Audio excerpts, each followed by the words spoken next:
Hello and welcome to the Good Girl Confessional Podcast.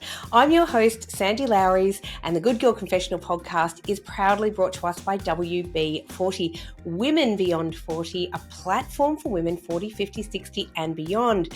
You can join us at WB40.com. Before we begin today's podcast, though, I would like to acknowledge the traditional owners of the lands on which we record this podcast. In my case, it's the Wurundjeri people of the Kulin Nations, and I would like to pay my respect to their elders, past, present, and emerging, and acknowledge their extraordinarily long history as storytellers. Today in the confessional, I'm really excited to be chatting to my special guest.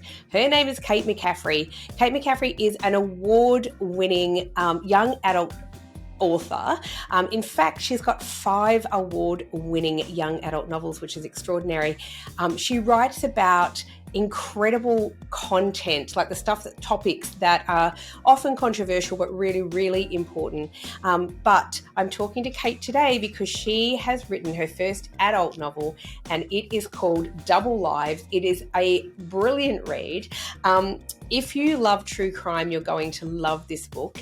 The main character in this book is, her name is Amy Reinhart, who is a journalist from WA, because of course Kate hails from WA, and she's trying to solve a mystery, a bit of a crime via a podcast. So we love a good podcast, that's for sure. Kate is brilliant. We chat about lots of things, including personal stories that she drew on to actually create some of her award-winning work. She is brilliant. This was such a delightful chat. I really loved it. Please welcome to the confessional, Kate McCaffrey. Hey there. When Sandy's not interviewing kick-ass women, she's hanging out with me at Alex the Seal, a podcast about music and nostalgia. I'm Jo Pybus, and each episode, Sandy and I talk about all the songs that got us hooked up, knocked up, and broken up. Do yourself a favour and search Alex the Seal on your podcast app. Love you, Molly. Hello, Kate. Welcome to the confessional. How are you? I'm really well. Thanks for having me, Sandy. I am super thrilled to have you, actually. Thanks for joining me. Now, I know, as we're recording this, no one else would know this, but we know this, that you're in WA and I'm over here in Victoria. So, of course, it's kind of lunchtime-ish here and it's early morning there. Yeah, so I just had my first coffee. Yeah. Oh, lovely. Excellent. Good. It's too early for a wine, so we'll definitely... Is it? Look, I figure it's 5 o'clock somewhere in the world, Kate. I'm guessing. I'm with you on that. It's so lovely to chat with you. You have had the most extraordinary career, I have to say, in terms of Australian writers, because it's a tough gig being a writer, I think, sometimes in this country especially. But you've written not one, Kate, but 5 award-winning young adult novels. Like, that's pretty phenomenal. Well, thank you. Yes. I wanted to jump in, though. I'm going to talk about some of these novels because it's quite amazing. So, young adult is such a powerful genre. And I know, like, way back in the days when I went to uni and I did things like writing for children, writing for young adult, I found it a particularly difficult genre to write. And I think people who do it well are superstars because it's so powerful, the audience that you reach. It's not just reaching what we call young adult or teenage readers. It's actually reaching a whole demographic. So I have a daughter in her 20s who's mad for a bit of young adult. And she probably just kept following along. You know what I mean? Some of these series and books are quite amazing. So how did you first sort of delve into that? What made you think, I want to be a young adult writer? I was a high school teacher. So an English literature, art high school teacher. And I think really it started from probably one of my first days on the job where I walked into this low ability year 10 class, which was predominantly boys, brandishing the Diary of Anne Frank. And I did this. now we're going to brainstorm everything we know about World War II. And it was quite apparent that that knowledge was limited. And I realised that I couldn't teach the Diary of Anne Frank without probably doing 4 or 6 weeks of history lessons. So I ended up replacing it with the book that became hugely popular, and it was called The Outsiders by S.E. Hinton. And it was written, she was 16, I think, when she wrote the book, and it was about the 2 rival gangs, the Socias and the Greasers. And even though it was so outdated and the language was so American, I'd read it aloud and I'd say, they were being chased by the fuzz. And one of the boys would go, "What's the fuzz, miss?" And I'd say, "It's the cops." And he'd say, "Why didn't you say cops?" And I'd say, "Because it's American and it's like 200 years old." It was at that point that I realised that there was this group of people who hated reading. And if you could find a book that they thought they could identify the characters, it was relatable, then you could have them. You could have them reading. And that was what I wanted to do. I wanted to capture that group of kids that felt that reading wasn't for them. And to do that, I felt you needed to sort of tell them stories that they could identify with. Yeah, wow. And I'm going to say that book, and you're right, I'm sure it hasn't really stood the test of time in terms of language use, the Americanism of it. But I remember reading that book when I was in high school. Yeah. And it was so powerful to me. I think what has probably, I hope has stood up, though, is her incredible characterization. Her characters were so 3D and so believable and so brilliant, and heartbreakingly so at times when I think about, Pony Boy, etc. Obviously, she had Soda Pop. Oh, yeah, there we go. Oh, wow, yeah. And she went on to obviously have an incredible career beyond that, because her books were picked up and made into film that kids could relate to. But the actual story behind that, I think, probably still stands. This whole thing of coming from disadvantaged backgrounds, of being on the wrong side of the tracks, of having to kind of fight your way into the world and while trying to keep some hope that there's a better life for you out there while terrible things are going on around you. Well done you for doing that. I think that's really quite amazing. And you're right. I think there obviously, but anywhere between that and now, there's maybe been a big gap. So what other sort of young adult authors sort of inspired you, do you think, to want to bring more sort of modern, contemporary young adult novels into the world for these kids to be reading? Yeah, I think I was definitely influenced by Sonia Hartnett. Yeah, I felt that her work and J.C. Burke, both of those authors, and of course Melinda Marchetta, Alibrandi, Alibrandi, yes. you can't talk about YA without looking at that, which I think has just celebrated its 30th year anniversary or something. Yeah. So hard to believe that, isn't it? Wow. Yeah. But it was those distinctly Australian voices that I wanted to capture, because I think that, our kids, particularly now with Netflix and streaming, they're saturated with American high schools, and our high schools aren't like that. Our high schools are really quite different. In fact, it's funny because one of my books, In Ecstasy, which is about, obviously, the drug ecstasy, it was picked up by an American publisher, and I had to Americanise it. So I had to take out all the geographical markers that made it West Australian. I had to actually change the language to American, and I had to change the ending, because they didn't actually want it to be so hopeful, which I thought was a bit peculiar.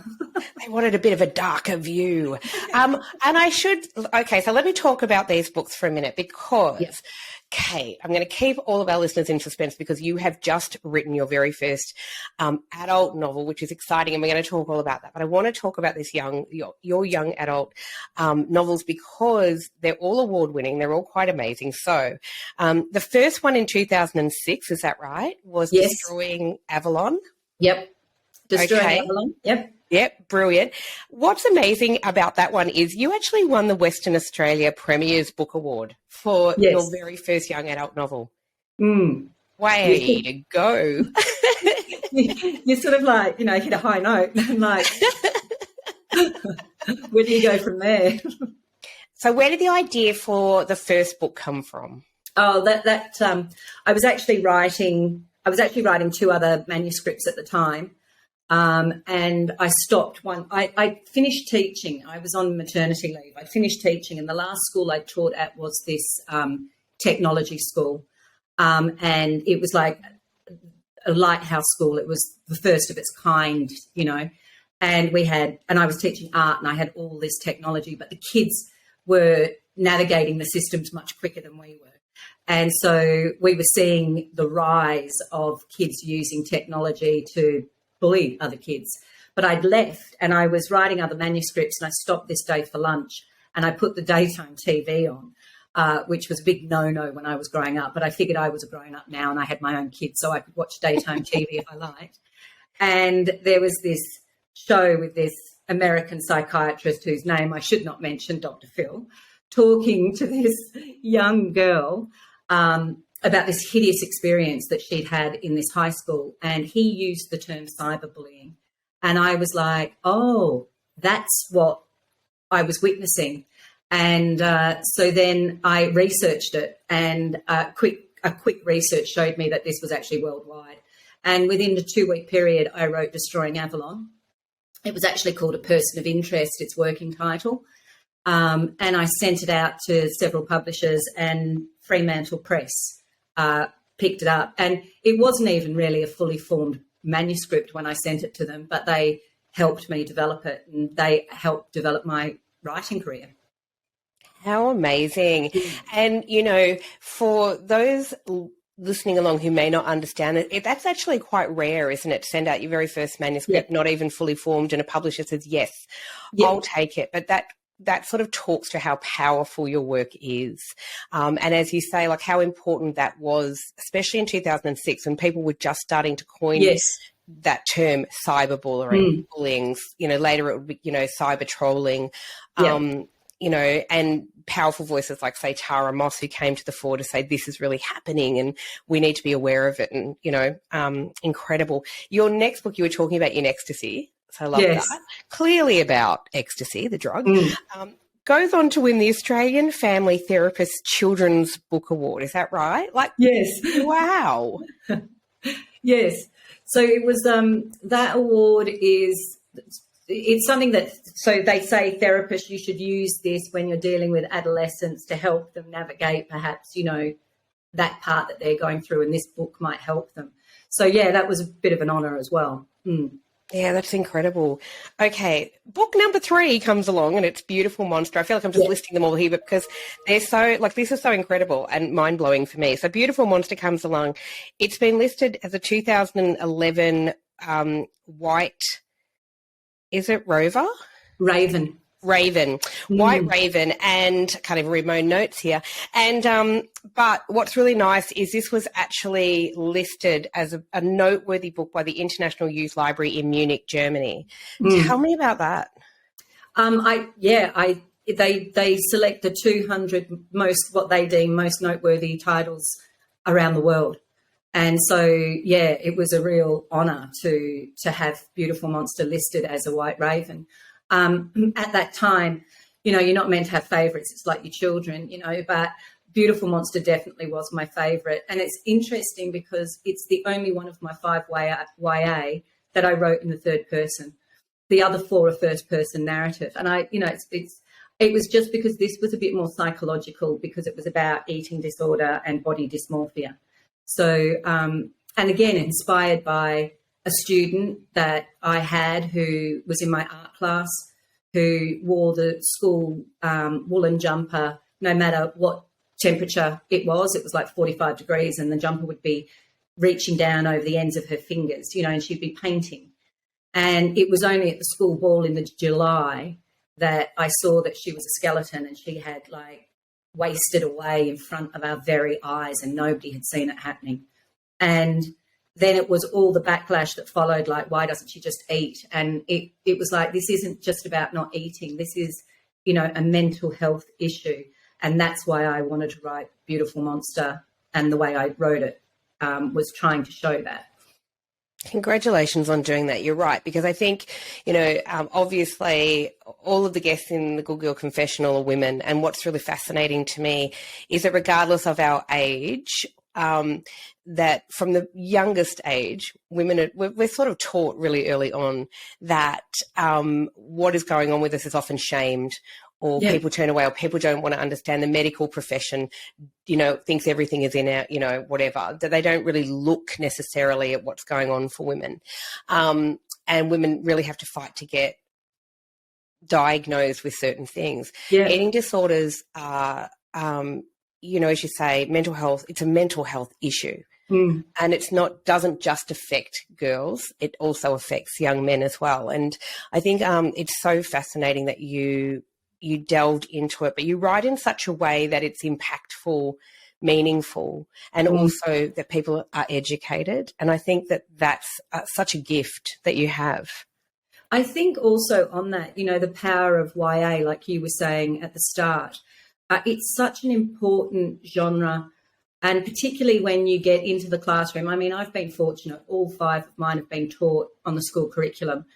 And there you're in this very safe environment where you can deal with these controversial issues. You can discuss things that people find confronting in a very safe environment. And because reading is, fundamentally a solo endeavour, when you're using YA to talk about things like this, it allows a lot of discussion. And I think it's such an important vehicle in that way. In fact, I'm doing a PhD at the moment on the beneficial impact of controversial topics in YA fiction. God, I love that so much. When I was at uni, I was writing this story, and if one of my lecturers said, I'm going to send the first chapter of this, I'm sending it to Penguin. And I kind of freaked out, because really what I was writing about was myself, and writing about things that had happened in my life, and kind of went, no, I'm not going to do that. I look back now and think, yes, first of all, what an idiot I was, because it was such a great opportunity and such a lovely thing to happen. But I look back also too on how I wrote back then, and I wrote everything was so dark, and there was no happy endings in my short stories. There was no happy endings in anything really that I wrote. Now I think that's kind of come around again. There's sort of this full circle thing that's happened, hasn't there?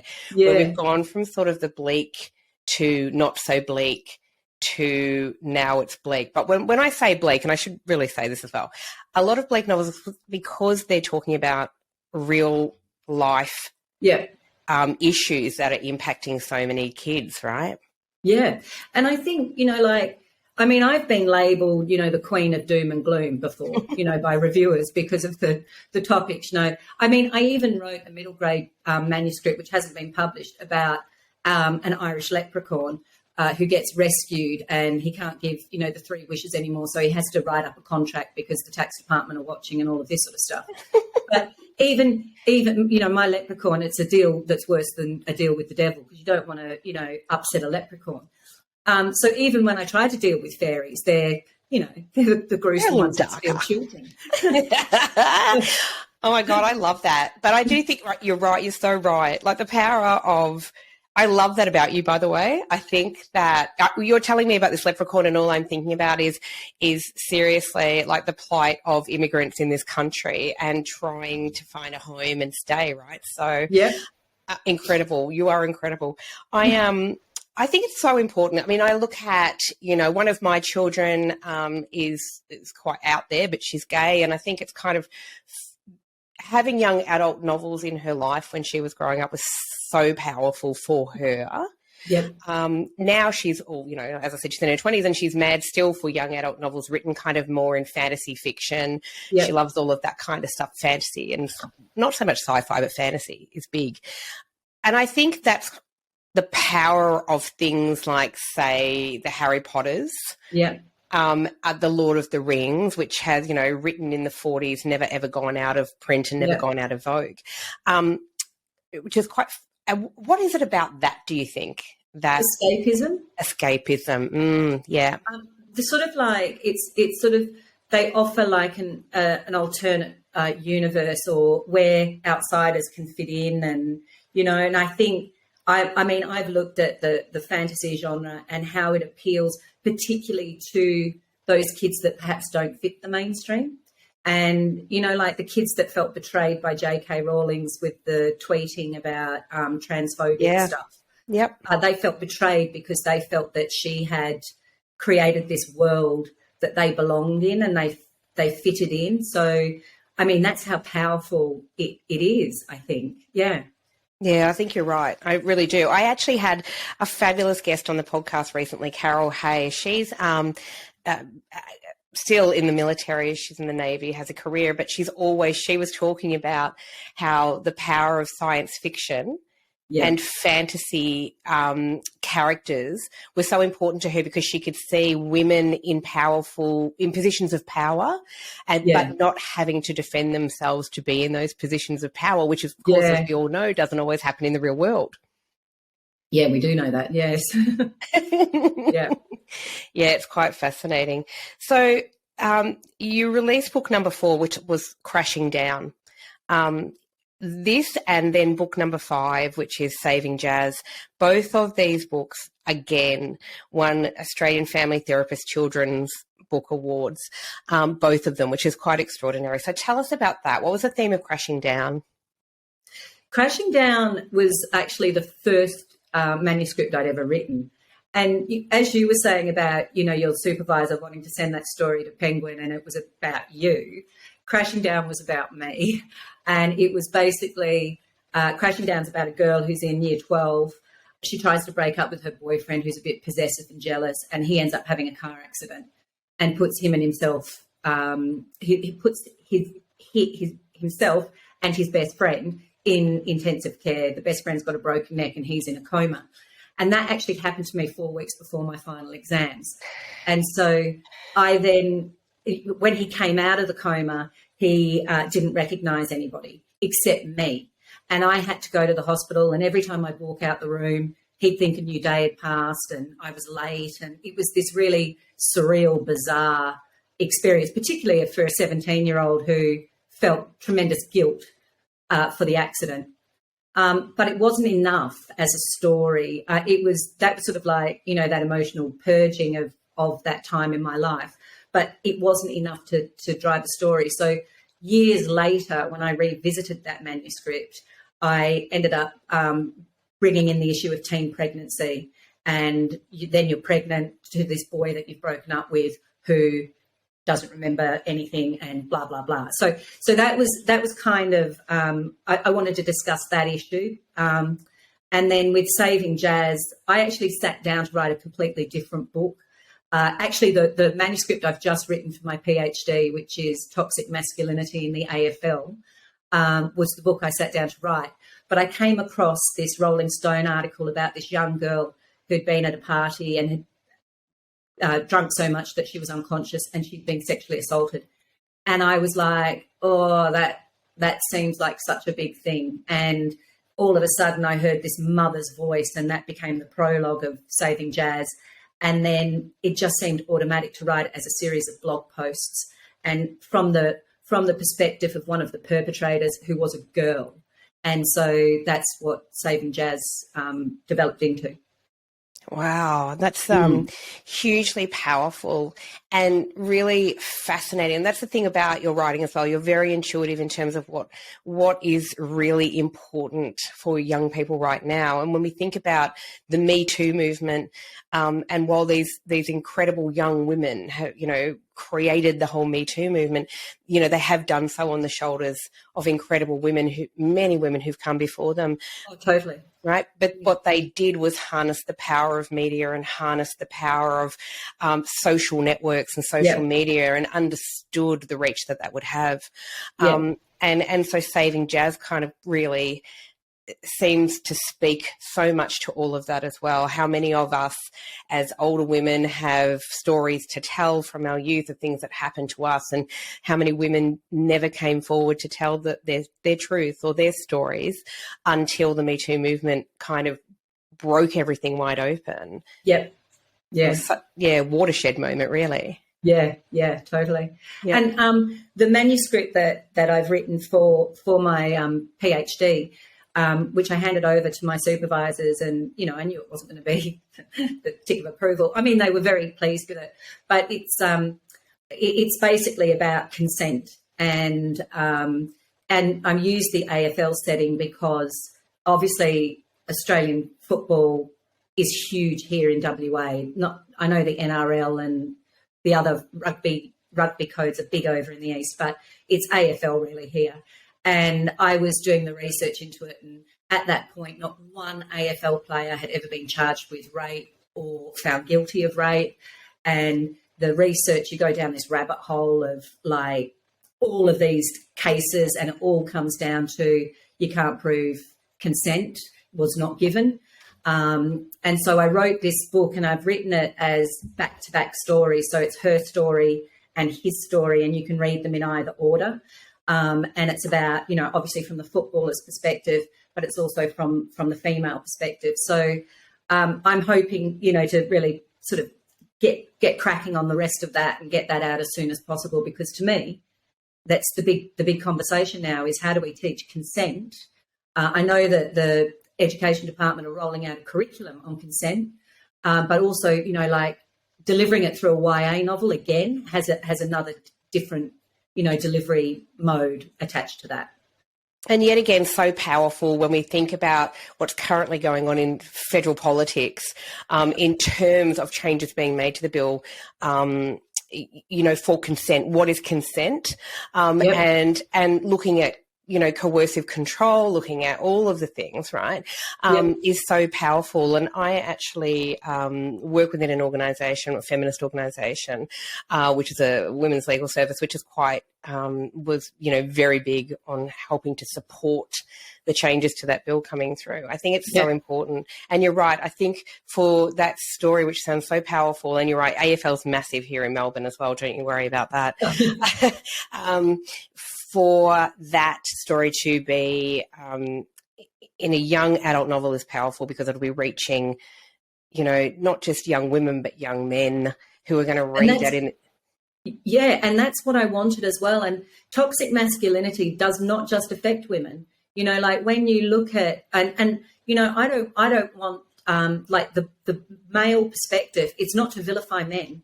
It's actually to show how young men, particularly young footballers, they're conditioned by a system. They're made to be a particular way. They've either got to do it or shut up or get benched or you're not part of the team. There's so much pressure on them that the reason that we have this exploding all the time is you've just got to look at these forces that collide, and if we could teach, I think, how to be an ethical footballer, then we might be able to, avoid a lot of this as well and allow them to be men. Absolutely, but allow them to be whole as men rather than being this kind of, as you say, this stereotype of something they believe that all men are supposed to be. Totally cut off from being allowed to be emotional and, have feelings. I mean, that's a terrible thing to do to a boy. Oh, it is terrible. And reading, I guess more recent stories coming out of the, in the news about the AFL and things coming out of people being, told to dump their girlfriends and wives, people being, forced into making terrible kind of decisions for their families, giving over their phones and basically giving over control of their life is really quite scary. And you think the pressure that young men are under as well. And really, it's not just teaching young men to be ethical footballers, it's teaching young men to be ethical humans. Exactly. Yeah. Right.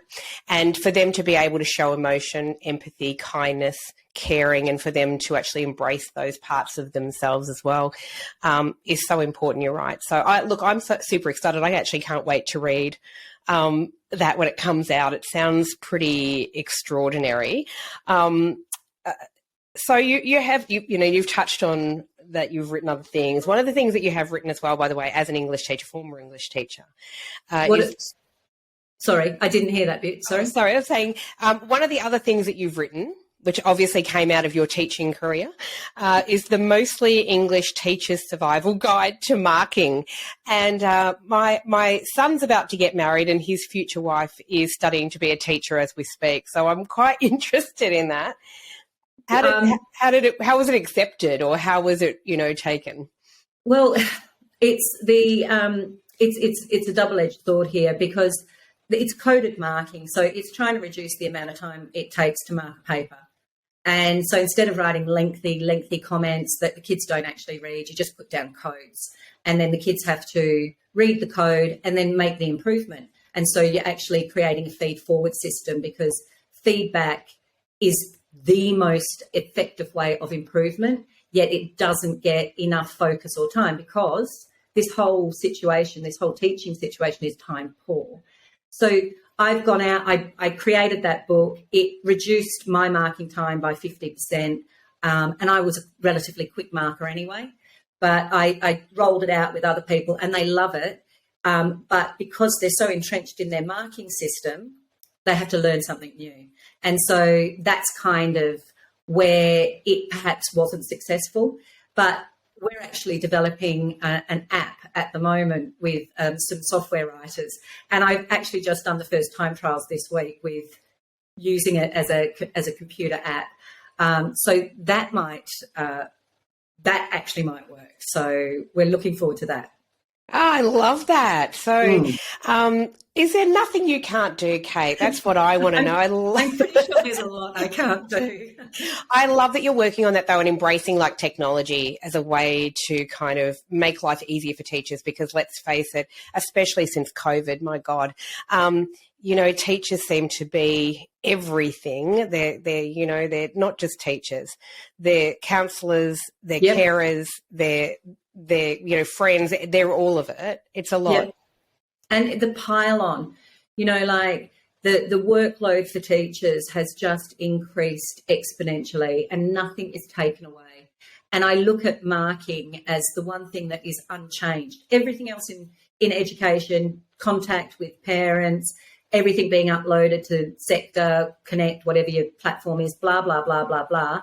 But the marking remains the same. And so I feel like there's got to be some way of giving, reprieve to people, because the work-life balance is completely out of kilter. And if you talk to teachers, and your son's going to marry a teacher, the people who know how hard teachers work are the ones who live with them.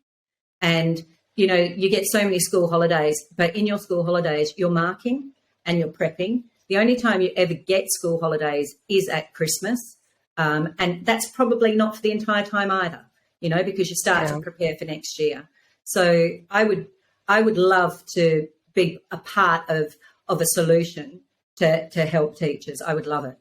Oh, fantastic. Congratulations on that. And I look forward to hearing when that gets launched, actually, when the app gets launched. It's, you're right, it's so important, but also completely underpaid. I'm sorry, but I think teachers, childcare workers, nurses, so underpaid in this country for the work that they do and the amount of hours that gets put in, but the emotional, the emotional investment that their job requires them to make. You look at the three careers that you just named, and they're feminized professions. Absolutely. And it's as simple as that. That's exactly what it is. I have this really sad story, and it's about the boy at my last school who was head boy, and he ended up being dux of the school and got an ATAR of 99.99 recurring, or whatever the highest ATAR you can get is. And he came to talk to the staff and the students about, his success and what he was going to do. And he said that he was going to become a teacher. And there was this collective groan from all the staff who went, why? You could be anything you want to be. And I thought, wow, isn't that a terrible indictment on the profession that teachers actually think that you can be better than that? Yeah. Yeah, it's crazy. And, that's the other thing too. We do need more men. We need more males in these professions as well, male nurses, male teachers, because they bring a completely different lens. Totally. of course, like to the table, they bring different life experiences. But you're right, these are feminized industries. And, so of course, if they were male dominated, I'm sure it'd be a whole different story. And that's a whole other podcast. That's exactly right. Yeah, but you're right. You're 100% right. Women are sort of drawn to these professions, but then they're so badly underpaid for the work that they do. And as I said, for the emotional investment that these roles require you to make. It's just pretty full on. Yeah. Yeah, because they're almost considered like vocational work. And, yes. Yeah. Yeah. And you know what? A couple of 100 years ago, that was they were like, oh, it's vocational because, women would go off and just teach a bit of English to children as teachers were, right? The roles are so radically different now.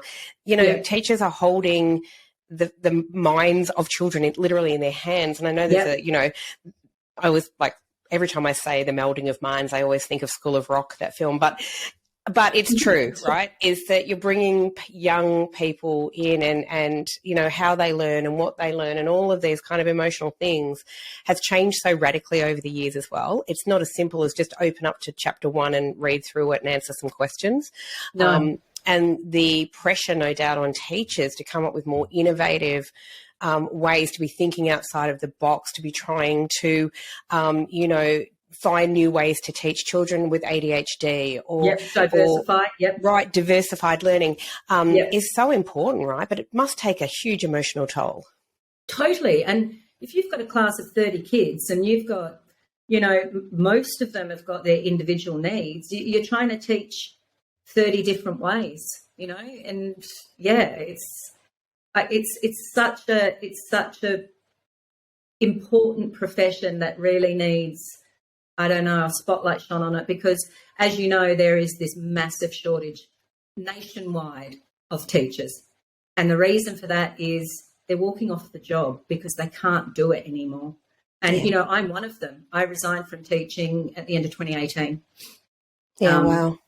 And because I wanted to focus on obviously writing and all the rest of it, but I was feeling burnt out. I was feeling like I was measuring my life in 10-week blocks to get to the next school holidays. It was like long distance running, get to that post and then get to the next one.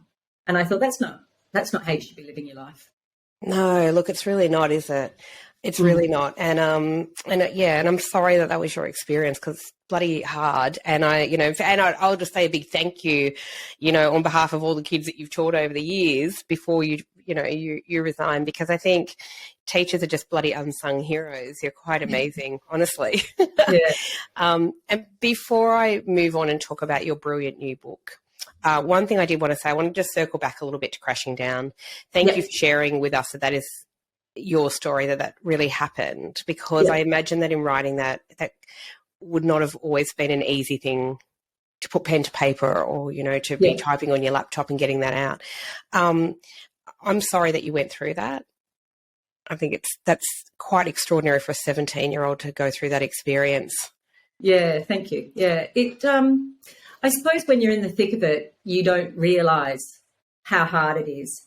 But of course, at that time, we were all getting our driver's licenses, and I was actually on my learners. And when the accident had happened, we were at a school dance, and I indicated that I didn't want to go out with him anymore, and he'd taken off. And obviously, he was angry, and it was a wet night, and he flipped the car, bonnet over boot. And we heard sirens and all the rest of it, but he just left this dance and hadn't come back, and he was meant to be taking a friend home. And so I was really angry, and I went home that night and I formulated this big breakup, that we're done and how dare you. And I was, so angry, and I got to school the next morning. And unfortunately, it was like the year 12 joker came up to me, and he was ashen, and he said the reason why he didn't come back was because he had this car accident. And I remember looking at him thinking, you're lying, but I knew that he wasn't lying. And then, like it is in any high school when an accident occurs, there's this massive fallout, and they called in counsellors and all this sort of stuff. But I had to go to the hospital, and his dad rang me up and said he doesn't recognise anybody, and he's quite aggressive. and the doctors are scared that, he had obviously brain trauma. Can you come and see him? And I said to my mum, I want to drive. And she was like, oh, you don't drive. And it was kind of that, I can't be spooked. I've got to get behind the wheel of the car. And so I was on my L's and we drove down there. And I'll never forget standing in the doorway of the bedroom, and he was 6'4", lying there with his eyes shut. And when he opened his eyes, because he'd hemorrhaged behind his eyeballs, they were black, and like the sockets were black. And I just remember thinking, oh my God, he's lost his eyes. And then he smiled, and his mother was shocked because she was sat there, and he remembered me. And I sat down next to him, and he knew who I was, but he thought years had gone by. Like, I sat next to him and he held my hand, and he was all dirty because they couldn't have washed him because he was in this coma. And he's asked me where I lived and what I did. And I said, I work. And he said, where are you working? And I said, at Coles, because I was like the checkout manager at Coles. And he said, oh, I thought you would have gone to uni. And I said, I'm in year 12. And he said, oh, what are you repeating? And I went, no. And then it was just, to me, it was such a bizarre situation that I knew I would write about it one day. Wow. Such an incredible thing to go through, and such a terrible thing to go through. Yeah. And I'm so sorry that you went through that. And I guess like it would have taken a little while too to kind of get yourself out of that situation. 2 years. Oh, I'm so sorry. Wow, that's a lot. That is a lot. Far out. Was it cathartic writing it? Yes. Yeah. Yeah. And bizarre, because you read something like that and you think, oh, as if, so far-fetched. But I know it was like almost word for word, obviously embellished, but it was cathartic. Yeah, that's good. And that's the power of writing as well as the power of reading, right? So Right. For some of us, it's very cathartic to write things down, and for others, though, to read a book that they kind of resonate with, or, as you say, whether it's real for them or it's escapism, is so powerful. So I wanted to say a big, big, big congratulations. For those who are watching, I am holding up Kate's brand new book. It is called Double Lives, and it is your very first foray into writing for adults. I know, an adult novel. Now. It's beautiful. Look at that. The cover is beautiful. It's quite lovely. And we will put up links and everything in our show notes for everyone to get. But I just wanted to I'm loving this because it's a little bit like, I'm feeling like you've brought a little bit of yourself into this character maybe. But so the book is basically about a Western Australian radio journo, Amy Reinhardt. I thought that was quite hilarious, the Reinhardts, decides that she wants to start a crime podcast to explore a gruesome murder. I'm going to write these. I'm reading off my notes now, right? So it's actually from your publisher's notes. That's what I'm going to read off. So she's seeking ratings and awards and career glory, and her idea is to use her listeners as basically like as co-creators in this podcast with live calls and with information, and they can go out. And so the case is closed basically because someone's arrested for a guy's arrested for the murder of his girlfriend. And as soon as he goes to great lengths basically to hide the body, but when they pick him up to arrest him, he just confesses all. But the whole idea around this book is she starts this podcast because she's not convinced this was as cut and dry as it appears to be. Yeah. Love it. So tell me all about this. I am a massive fan. Obviously, I'm a podcaster, but I'm a massive fan of true crime podcasts as well. I love them. So I just thought the premise of this is so brilliant. You are? Yeah. That was going to be my next question. So, yes, what kind of true crime podcasts do you listen to? Oh, everything. All of them. I think it began with a colleague that I used to teach with, who put me on to Sarah Koenig's serial This American Life. Yes, brilliant. And I was renovating at the time, so listening to a podcast while painting a wall is probably the best time, that you can listen to podcasts that clean the house and go for a walk. It's great. And I remember listening and hearing Sarah Koenig, she was convinced that Adnan Syed was wrongfully convicted for the murder of Hayman Lee. And so it became this very, detective, who done it, who really done it, blah, blah, blah. And at work in our English department, we had a big, sheet up on the wall where we were being like criminal investigators, and, Adnan Syed was in the middle with a question mark, and, we were doing all of that.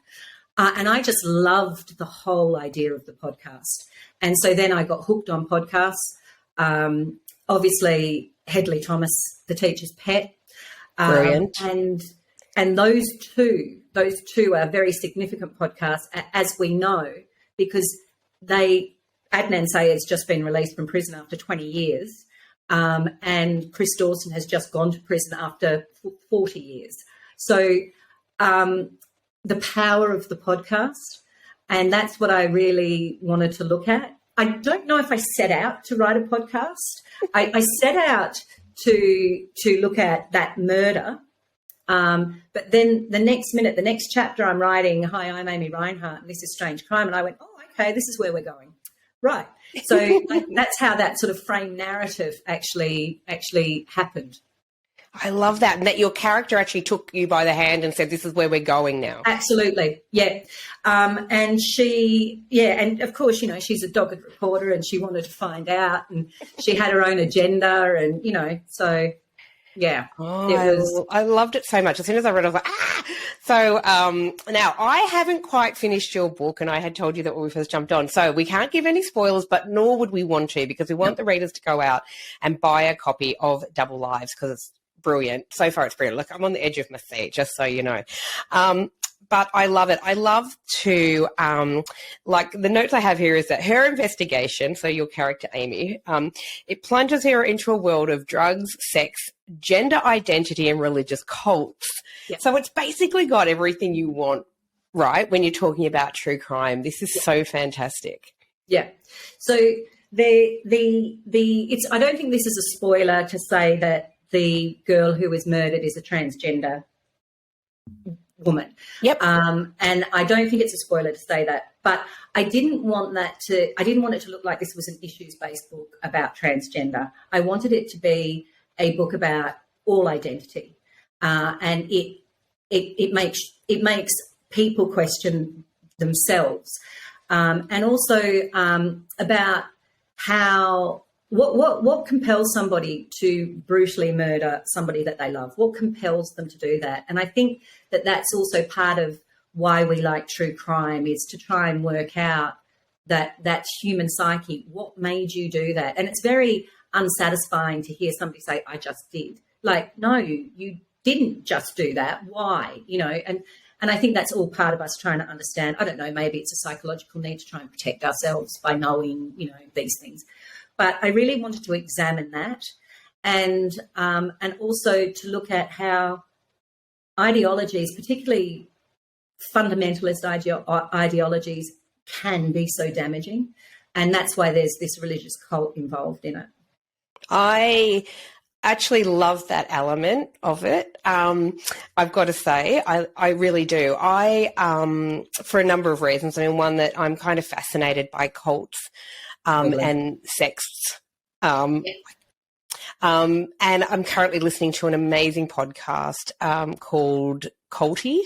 So things that are culty, and it's basically a husband and wife team who, I don't know, there's a Netflix documentary currently called The Vow about these people who have fled this cult called, is it Nexium? And I know that one. Yeah, so it's a husband and wife who basically fled, got out of there, and they now have a cult. No, they don't. They've fled the cult. They've now got a podcast called Culty. It's very, very good, but they talk to a lot of people who have come out of various cults. And I actually had on this podcast a fantastic, brilliant woman, Claire Ashman, who had escaped a cult. She'd lived in a cult for many years, and she fled with her 8 children to get out of an Australian cult, and quite remarkable. And you realise that, yes, what seems to be in the beginning maybe simplistic ideology can actually end up quite dark and quite Yes. damaging and really quite terrible for people. And I know, like my mum, I reckon my mum had a cult gene. My mum died last year. Oh, I'm sorry. Yeah, it was, but, I had her living with me, so it was great. The last 8 months of her life were great, But she definitely, or a cult gene or a God gene, I'm not sure, but she was always looking for something. Right. And I wonder if it came from her childhood when she grew up as a Jehovah's Witness. They became Jehovah's Witnesses when she was 11. And she said that was the most terrible thing you could do to an 11-year-old. You take away their birthdays and their Christmases. But after she left the Jehovah's Witnesses and she joined the Air Force, but then she became, like, I found photos of her after her death when she was in Singapore, and she was dressed up like a bride of Christ. And I sent the photo to my auntie and said, what was Mum doing here? And she said, oh, yeah, she was involved with this religion then. And then she was involved with, the Mormons. And then my dad was a lapsed Roman Catholic. He was actually training to be a Maris priest. Wow. So he was a lapsed Roman Catholic. She was a lapsed Jehovah's Witness and other things. And then he died. And after he died, they were part of a flower essence. I call it a cult, a flower essence cult. Right. And then in her last years, she was a Buddhist. Isn't that fascinating? Because I do, I'm thinking about my own mum now I've also lost mum now, but she, she's in hospital, and on her hospital form, she'd written Buddhist. And I'm like, what? She basically converted to Catholicism really late in life after my dad passed away. And I think really what I think it was is she was looking for something, community or something to fill a void that was there. She raised us. She was a left-wing flower power hippie who quite a feminist who raised us to be completely atheists. So it was kind of a strange, right? That is my story. Your story is my story. We were raised as atheists. We were raised as independent, strong, powerful, all of this. So when she reverted back to those sorts of, I know that she was seeking something. And I think, again, because my father had died, that she was looking for a community, and that's what she found with the Buddhists. But, she was happy. So, but I was interested in it because we were not raised that way, and I was interested that came out. So fascinating, isn't it? Yes. So, sorry, and the podcast I'm listening to is called A Little Bit Culty. A Little Bit. A Little Bit Culty. So I'm writing that down. And I'll put it in my show notes as well. It's really fantastic. But they talk to people like Leah Remini and Mike Rinder, who, of course, left the Church of Scientology and became massive advocates against the church. They talk to lots of people who have come out of very different kind of cults and sects and how they got involved. Because these are really intelligent people. And that's the other thing. What they're trying to do is break down the myth that it's only the vulnerable that tend to fall into these. And in actual fact, I guess a lot of research is proving that that's probably not correct. Anyway, quite fascinating. But in terms of true crime podcasts, so powerful, as you say, because when audiences engage, incredible things have happened. As you said, The Teacher's Pet's a really great example of that. Yes. Serial is a really great example of that. I had Sally Layden on the podcast, whose mother is a subject of a Channel 7 podcast called The Lady Vanishes. I've listened to that. There you go. So Marion's been missing for like 24, 25 years, and it's now gone to an inquest. But that inquest I don't think would have ever happened had it not been for the power of the podcast and the people behind it. Exactly. And I think that what we're seeing is this, this intersection of podcasts and the judicial system. And I listened to The Lady Vanished and the inquest that's happening now, because that's now being a bit staggered, isn't it? Yes, it is. Yes. So you have to catch up or, see when the next episode's out. But even The Teacher's Pet, Hedley Thomas and his podcast were part of the trial. How much did this impact upon the witnesses who are now here? Well, but for the podcast, nobody would be here. Correct. Correct. They breathed life back into these cases, and Hedley's doing another one, Shandy's story. Oh, that's brilliant, by the way. Yeah, it's very, very good. And of course, his focus has been looking at crime against women. Yes. And these historic cases, if we're going to call them that, they were kind of like, oh, well, she's just left, she just ran away, blah, blah, blah. Well, clearly she didn't. No, clearly she didn't. And you're right. And in the case of Shandy's story, and I'll put up links to all of these podcasts that we're talking about. So if the listeners want to have a look, they can. But Shandy's story, as you said, it was a pretty brutal, terrible, horrific murder of a very young woman who had the rest of her world ahead of her, and that the police just went, oh, well, it's all too hard. And I shouldn't say that. I'm sure there were police who weren't thinking that. But I think through the power of the podcast, there's so much more evidence being uncovered. And, to hear, the families of these people who have been wrongfully murdered, taken, disappeared, it's very emotional. And you really want justice to be done for the families and also for those poor victims. Absolutely. And I think also with Shandy's story, there's been now an inquest into the DNA testing. The DNA testing, correct. Yeah. So, I mean, you look at the power of the podcast. I mean, it's amazing. Far-reaching, effect. It really does, which is why your new book is so incredible, because you've kind of really gotten into the mind, or she's gotten into yours. I'm not sure which, but she's a fully formed, amazing kind of character. And I just think she's quite Amy Reinhart, and I think she's quite kind of she's kind of ballsy. She's quite gutsy. Yeah, I like her. I did like her. Yeah.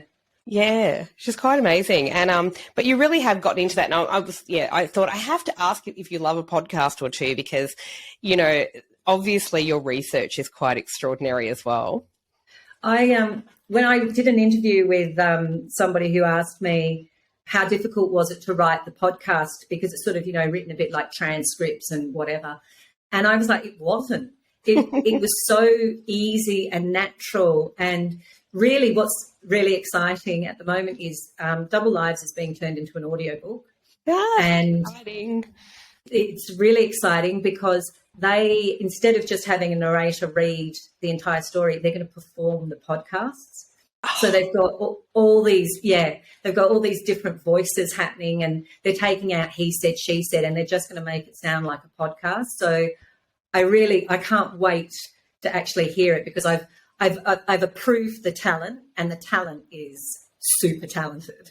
It's going to be really, really good to listen to, I think. I am so excited to hear it as well now, having read it. But I think wow, I don't think has anyone ever done that before? I'm not sure. Wow.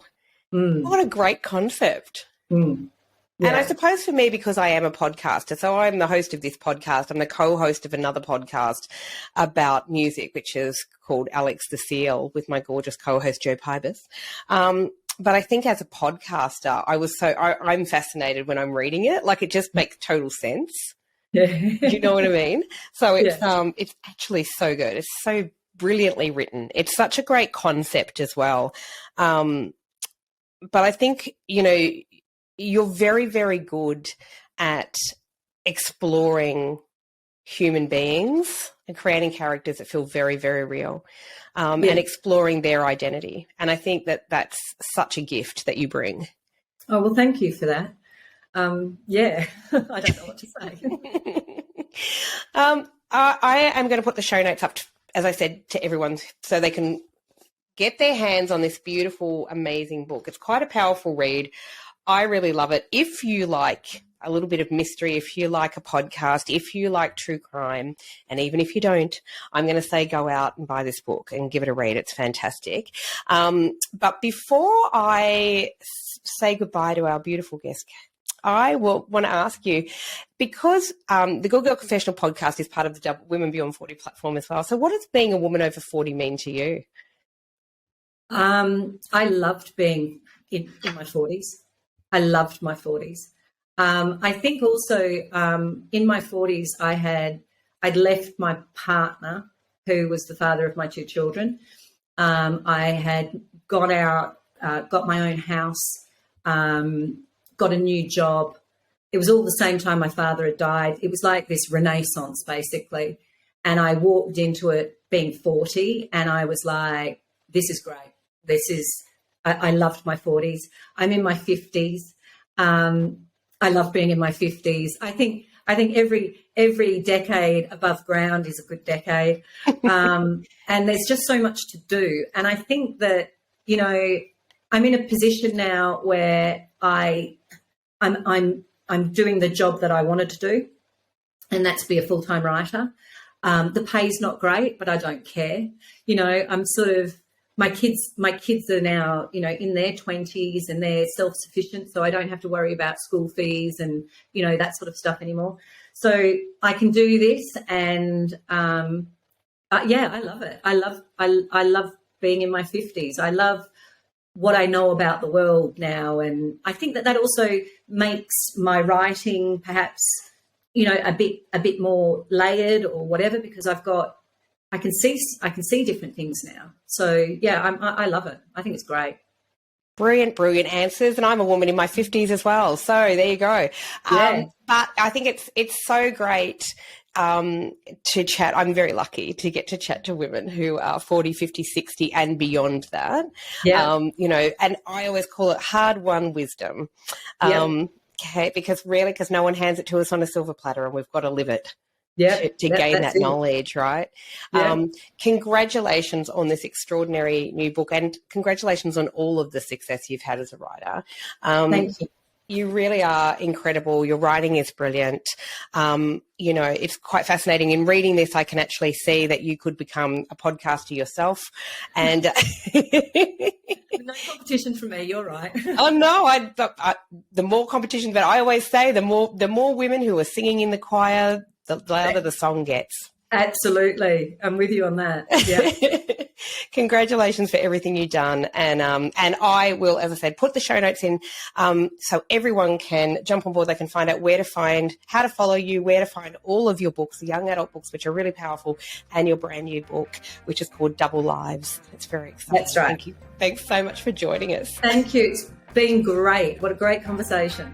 Thank you. Thanks, Kate. Bye.